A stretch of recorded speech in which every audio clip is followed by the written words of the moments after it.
All right, everyone, welcome to the Golf Unfiltered podcast. I guess you could say this is another emergency podcast. Obviously, there's a lot of news that broke yesterday. We'll get into all of that. Joining me today is co-host Dan Hauser. Dan, it's nice to see you again. Yeah, I feel like we're doing these emergency podcasts way more often. Not that I don't enjoy it, but I feel like it's a pretty crazy time right now in golf. Definitely. And I know yesterday, obviously, a lot of news broke in the world of men's professional golf with PGA Tour, DP World Tour, and the Public Investment Fund agreeing to merge together. The PIF, of course, is the main investor in LIV Golf.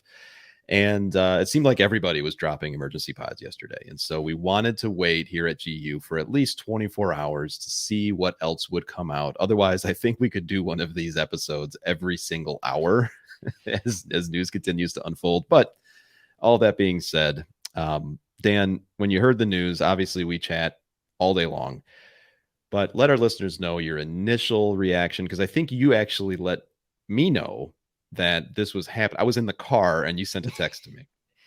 Yeah, so I kind of alerted our little golf group chat that we have that this happened yesterday. But so I'll take everyone kind of behind the scenes on how that whole thing originated. I was, up yesterday morning, just kind of scrolling Twitter, getting my day started like I always do. And I came across a Gary Williams tweet that he had retweeted a CNBC tweet. And so initially, obviously, with how Twitter is these days, my first thought was okay, let me make sure this is actually the real Gary Williams. Mm-hmm. Let me make sure that what he retweeted is actually the real CNBC. And then let me click the CNBC link and make sure that this is an actual real CNBC story and not like a fake link. Of course, and this is super inside joke for just you and I also made sure that it wasn't April 1st. That's another story for another time. So after essentially triple and quadruple checking and confirming that everything was real and legit, I immediately started rapid fire texting you and everyone else. And was like, guys, like emergency, this is happening right now. Oh my God. And so, yeah, from there, it was actually really cool because basically from there, as soon as everything started happening, Golf Channel immediately jumped on the air and didn't go off the air for, I think it ended up being over 8 hours without taking a commercial break. But we can talk about that a little later about that awesome coverage yesterday. So, of course, I immediately fired up Golf Channel and then just started watching the carnage of the day essentially unfold from there. Yeah. And, at this point, listeners, I mean, you pretty much know the main details, and we're all still kind of waiting to see how this unfolds because, Dan, I mean, there's a lot of details that we still don't know.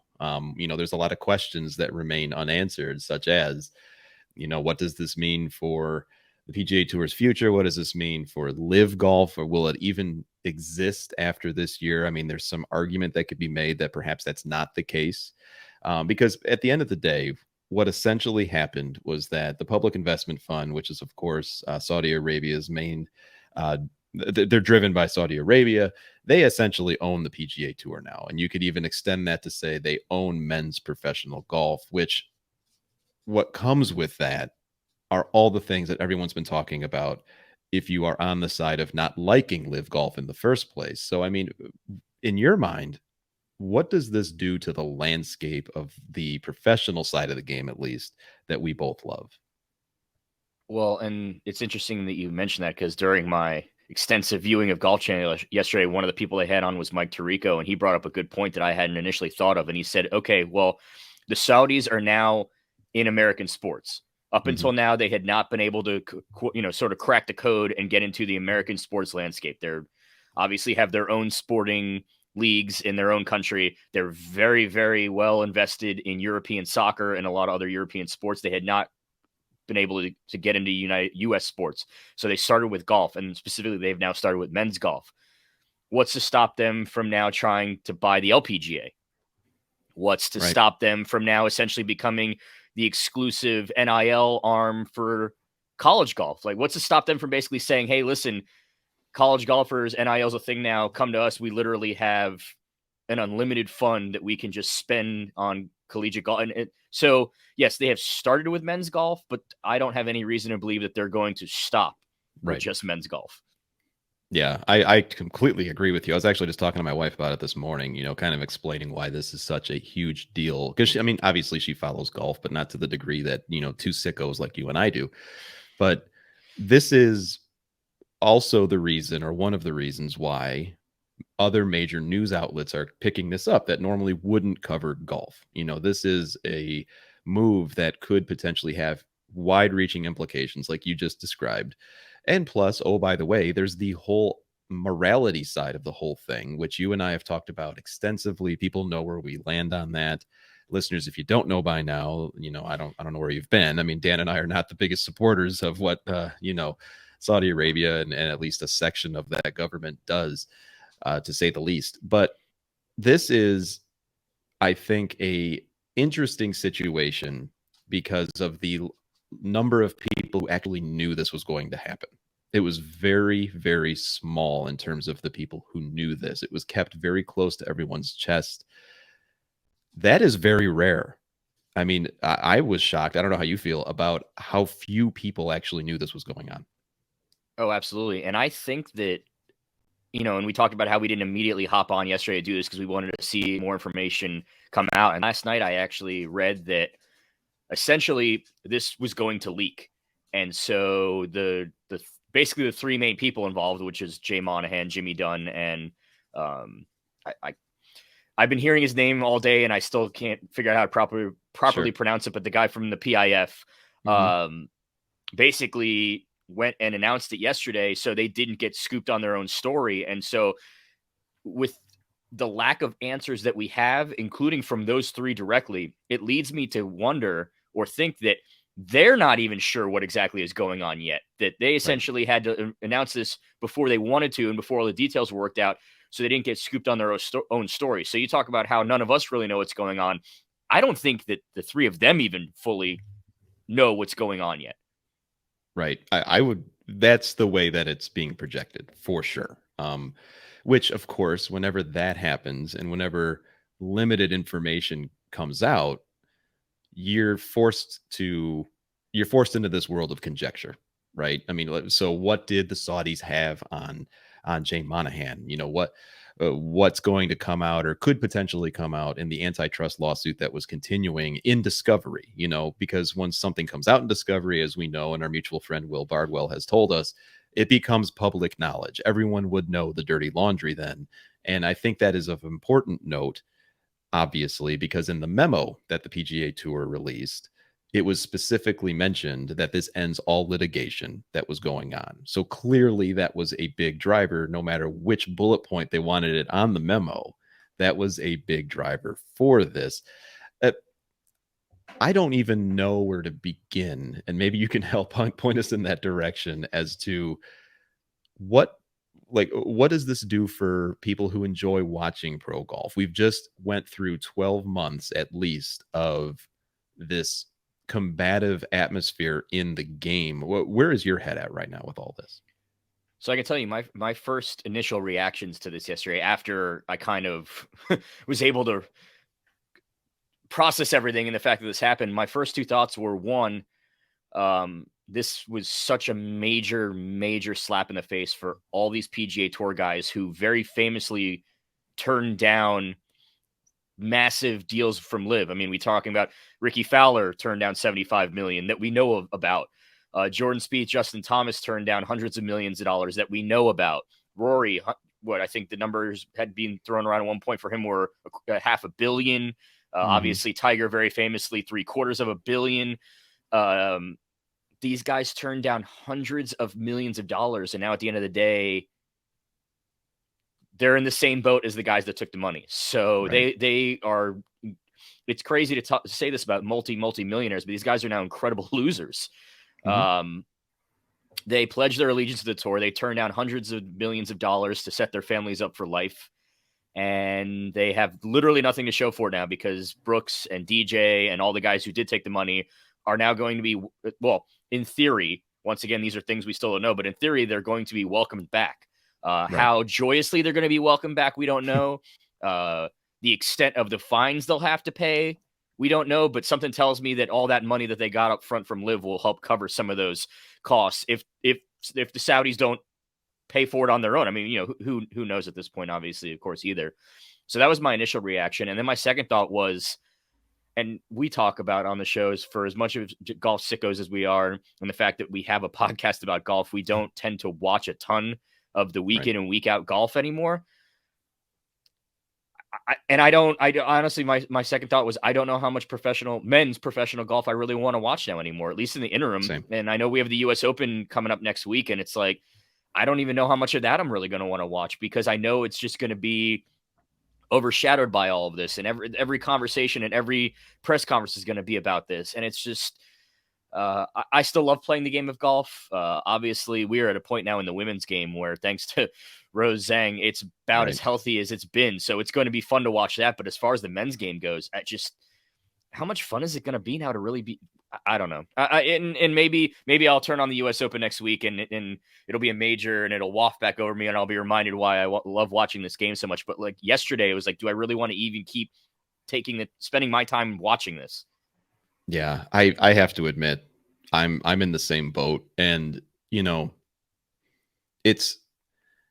it would be irresponsible, or I don't even know if that's the right word, for me to not at least admit that all of the backing of LIV and how I feel about certain things in life in general isn't a driver behind that. Like I don't want to deal with people always say that you want to leave politics or whatever out of sports and all that other stuff. It's hard to do that, especially when you've got such a major player in the world economy who is involved in this thing. And there are all these arguments, of course.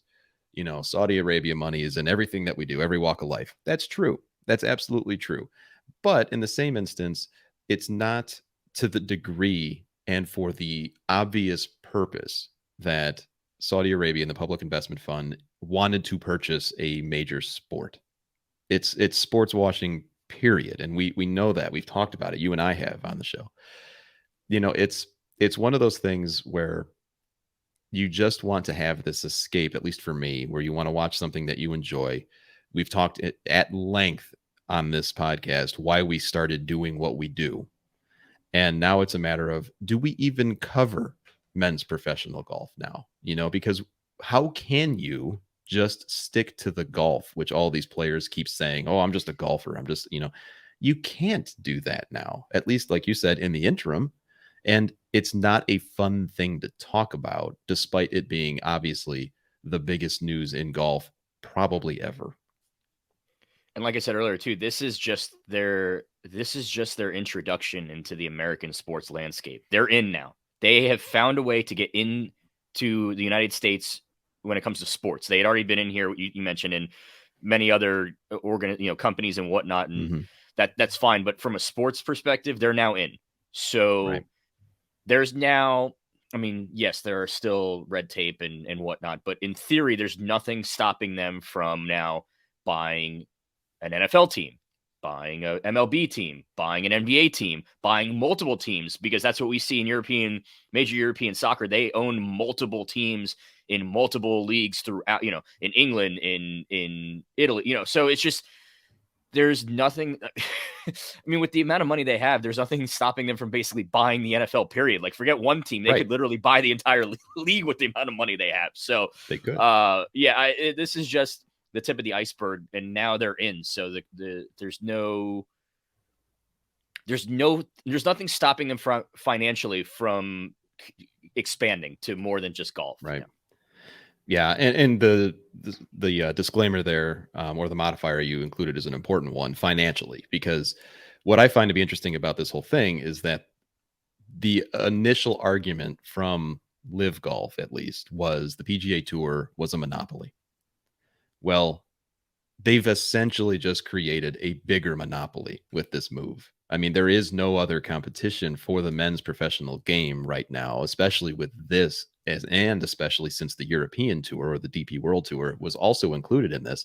And Jay Monahan, in his ridiculous comments that he made yesterday, one of the things that he said is this takes a competitor off the board.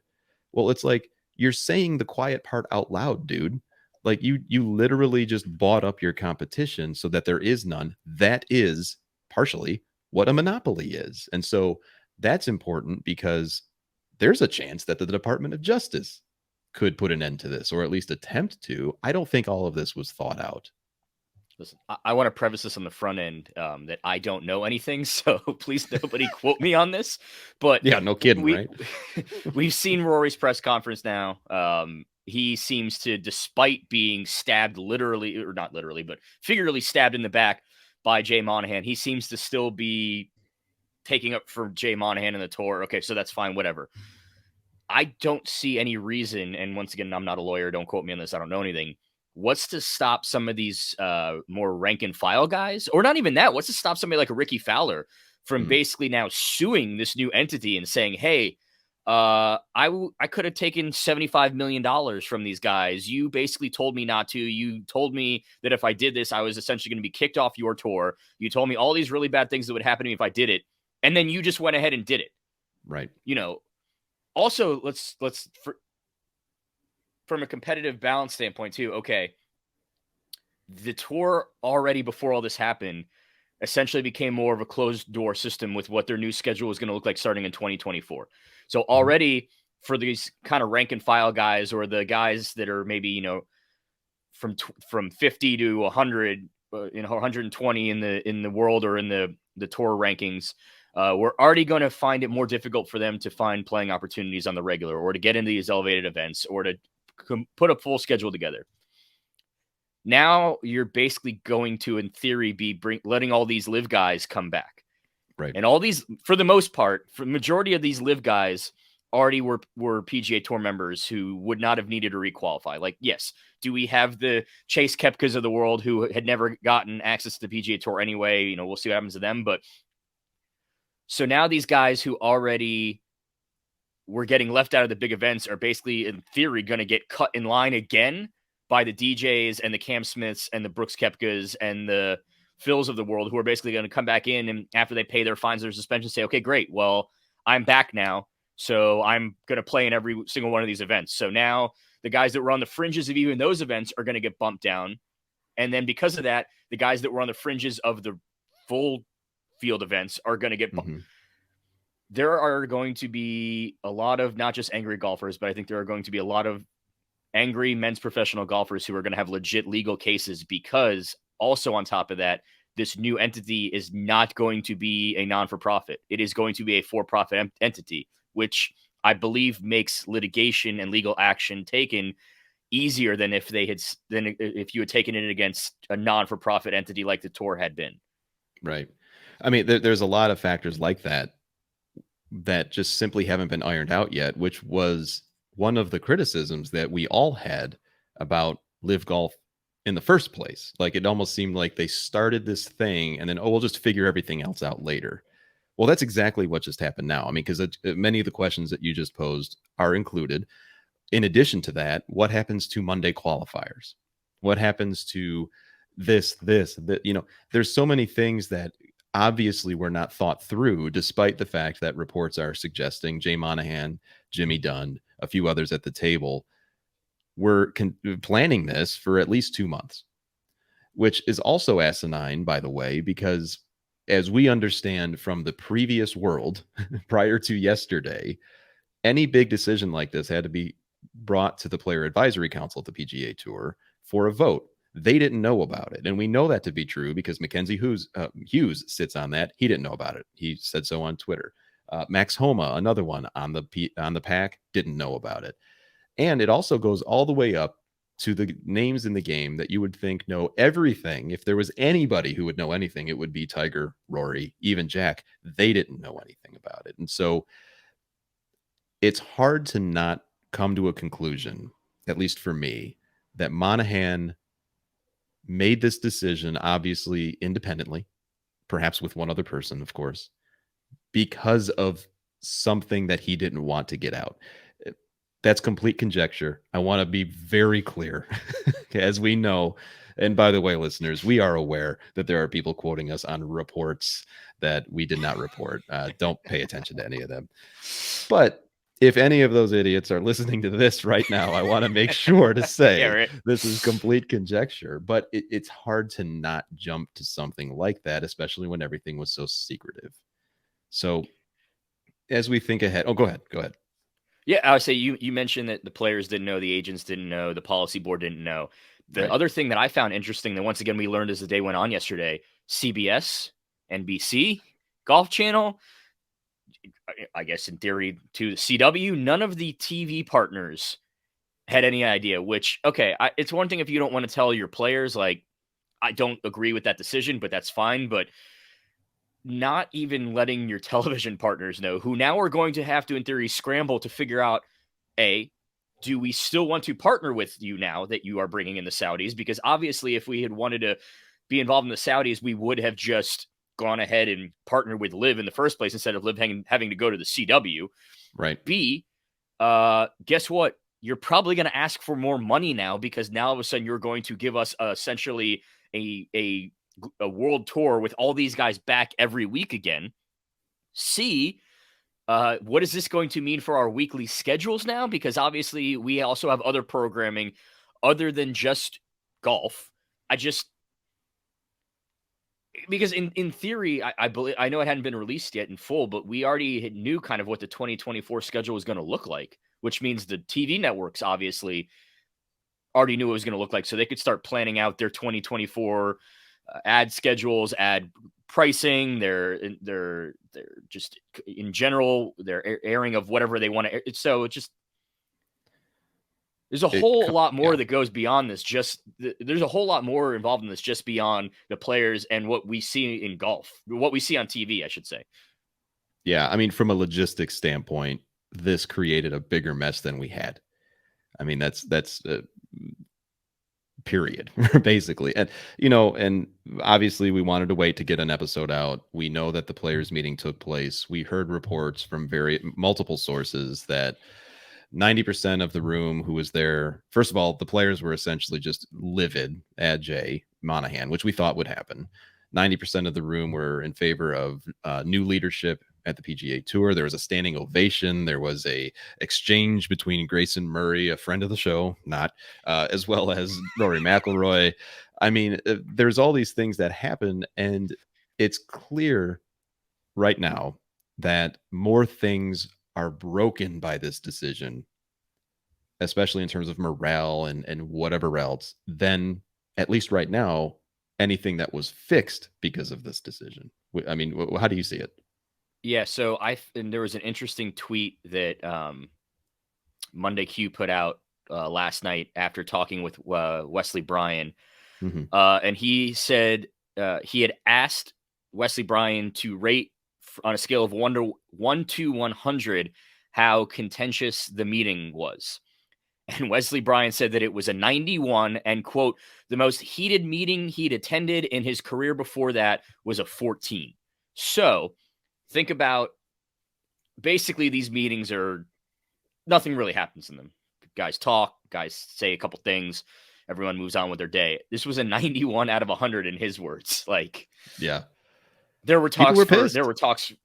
Jay Monahan to resign. There were talks for can we fire him? There were talks for I mean, it's just and then you even had some guys who just were on site and were like, I'm not even going to bother to go to this because what's the point? Because it doesn't matter what I say. The tour clearly does not care and they are not going to listen anymore. So why am Right. I going to even waste my time sitting in this? I think it was Tommy Fleetwood who said that, who was seen walking past the clubhouse yesterday while everyone was in there, basically saying, what's the point of basically wasting my time and even going in there? And if it wasn't Tommy Fleetwood, I'm sorry to Tommy for putting those words in his mouth, but I'm almost positive that I read that it was him. Yeah. Yeah. Just weird visuals of both, what we're seeing unfold on social media as well as any pictures that were coming out. I mean, I remember seeing a picture of what appeared to be essentially Saudi soldiers or guards standing outside the door of the players meeting. I mean, that alone just kind of tells you, okay, this has been a takeover. And now I don't want to get down the path of, hyperbole or starting any fires where they don't need to be started. At the end of the day, though, there are many losers in this. And I think, at least initially, golf fans, no matter what people are saying, I mean, there's just so much confusion for all of us. And there are going to be a group of fans that just sit back, probably listeners to this show, who are probably thinking, Adam, Dan, just shut up, lean back, sit back. Everything's going to be fine, which maybe that's the case. Maybe Dan, you and I and Nikki, I know she's on vacation, but we'll hear from her as well. All right, everyone, really quick. Nikki Dunnigan is joining us from her vacation in Hilton Head Island. Nikki, nice to see you. Yep, good to see you too. Yeah, the timing of this announcement could not have been more worse. Um, yeah, I we were literally walking out the door to go to the beach yesterday, and I actually had not been checking my phone like at all. And my husband goes, "Is this like a joke?" I said, "What are you talking about?" He goes, "Phil Mickelson just tweeted that like the PGA and LIV are merging." I said, "No, that's not true. That is a joke. Put your phone down. Let's go."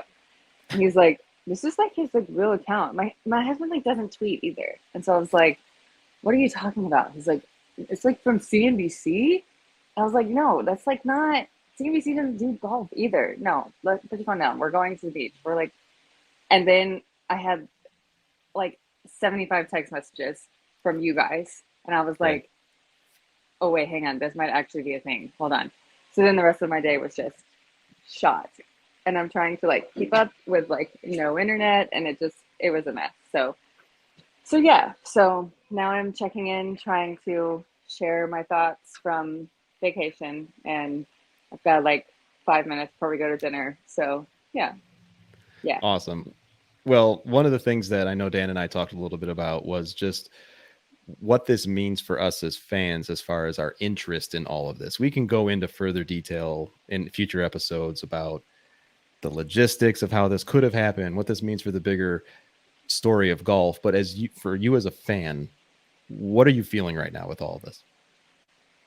Annoyed that it's ruining my vacation, but like, I mean, it's I don't know. I don't know because I feel like there's just so much that we still just don't know. There's too many pieces that are missing.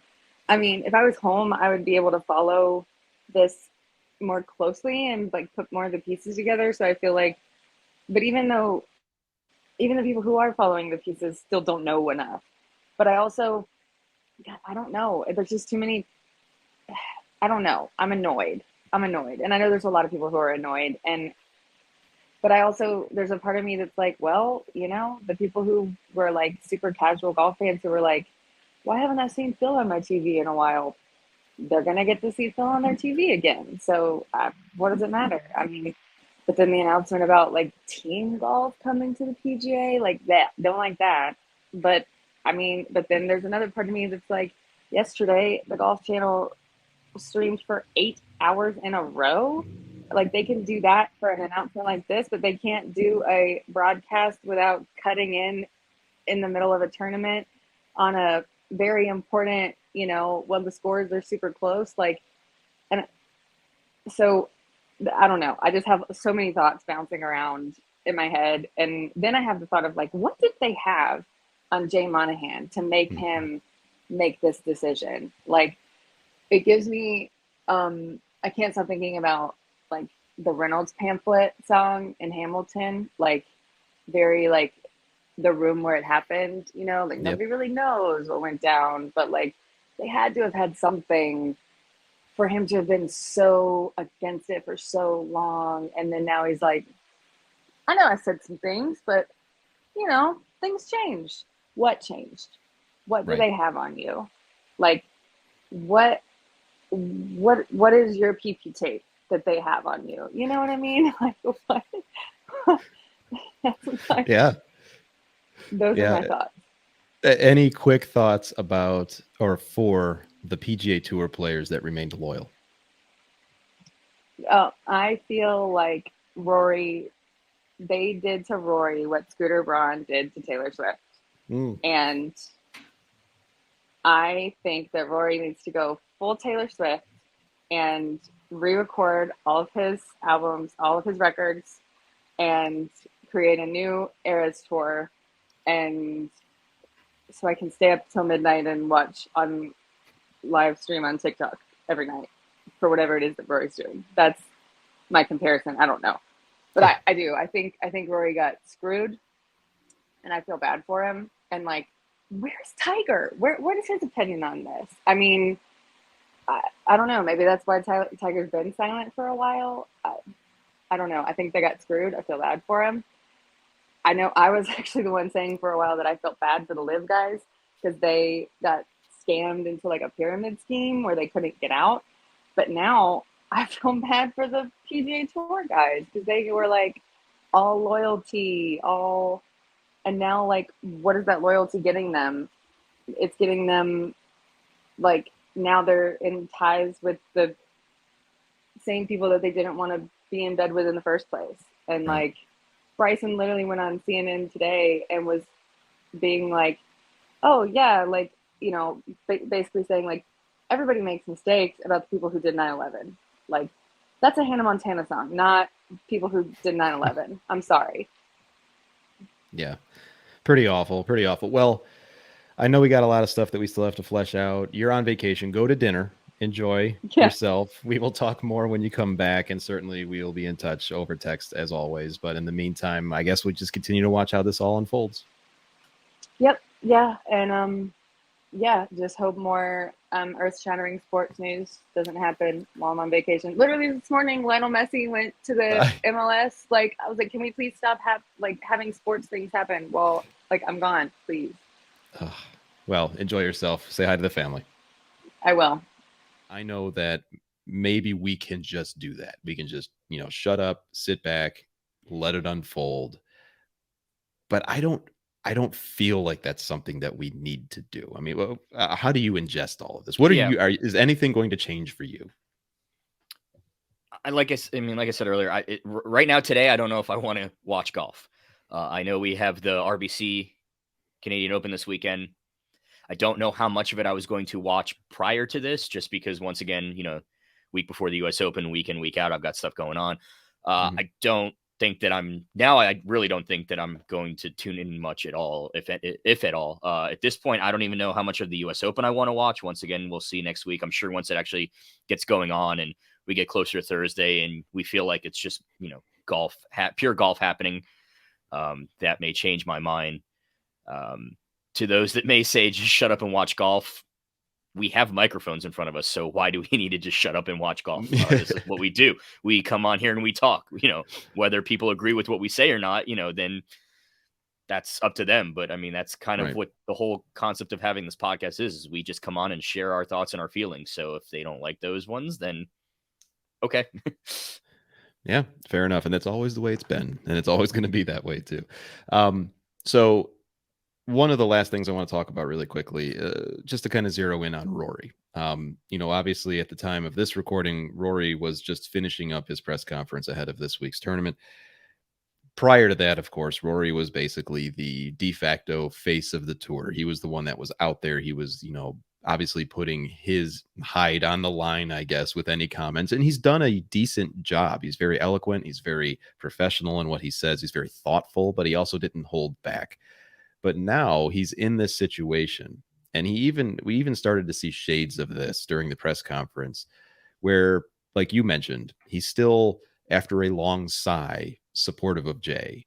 He still hates LIV in his words, and he wants it to go away, but he, quote unquote, believes this is better for the future of the game. From your perspective, Dan, if you're Rory McIlroy, what's going through your head? How do you make sense of all this? First off, if I'm Rory, I'm thinking to myself, Monahan better give me that $3 million back, or he better not actually go through with that fine at this point, because he owes me that plus a lot more money, for starters. I think the biggest thing that I took from it that I thought was the most surprising, obviously, I kind of expected him to say, yeah, I still hate LIV. I kind of expected him to say, yeah, I'm still here for the tour, because at this point, what else is he going to say? He's already been backed into such a corner that he can't kind of get out of that.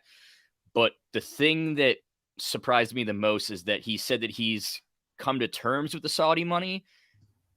He mentioned that he's seen what's happened in other sports. Obviously, he's a big English Premier League fan, so this concept of the Saudis buying into sport is not new to him. And so he's basically just said, I throw my hands in the air and I give up to it and I accept it. And that to me was surprising, because it's one thing for you to say, okay, this is where we're at. We can't do anything about it anymore. Yeah, I still hate LIV. Yeah, I'm still loyal to the tour. But even if you know that your checks are essentially going to be signed by the Saudis, you don't have to necessarily be okay with it. I mean, sure, if if you don't have any other options as far as employment and way to make money, okay, but you don't have to come out and say I'm okay with it. So the fact that he came out and said like, yeah, I've just kind of accepted it and it is what it is now, like he gave off defeated. He was very much a defeated man today, and everything that he said kind of showed that. And I don't blame him. I don't blame him at all, because Jay Monahan has sat in his office for the last 16 months or 18, however long it's been now, and let Rory take every shot. And he has thrown Rory out to slaughter for the last 16, 18, however many months it's been now. And yeah, Rory's just like, I just don't know what to do anymore. I give up. And yeah, I can't really say I blame him for it.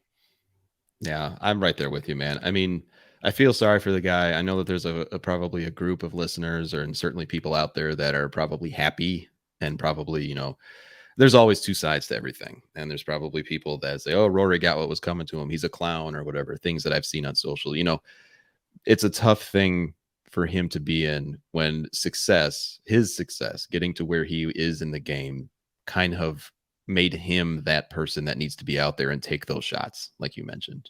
Tiger being another one. We have yet to hear anything from Camp Tiger. I don't know what it'll be. I imagine it's going to be similar to what we heard from the statement from Jack Nicklaus, where basically they took the high road and said, anything that unifies golf is a good thing. And maybe that's the end of the story here. Obviously it's not the literal end of the story. We'll continue to cover it as things unfold. But like you said, which I think you put nicely, you don't have to like where the checks are coming from, especially when you don't have any other option. And this is your chosen career path, because what's the alternative? They're going to quit golf. I mean, that's not going to happen. And so hopefully, at least I'm hopeful that in the future, things will eventually become more clear. Hopefully things will die down in terms of the uproar that we're feeling right now. Just like anything, that's usually what happens. And maybe this is much ado about nothing. I mean, I guess that's probably the one hope that we could all have. But anyway, any closing thoughts? Obviously, this is going to be an ever-evolving story. I know you've got to hop on a plane very soon, but any closing thoughts on this saga, at least to this point?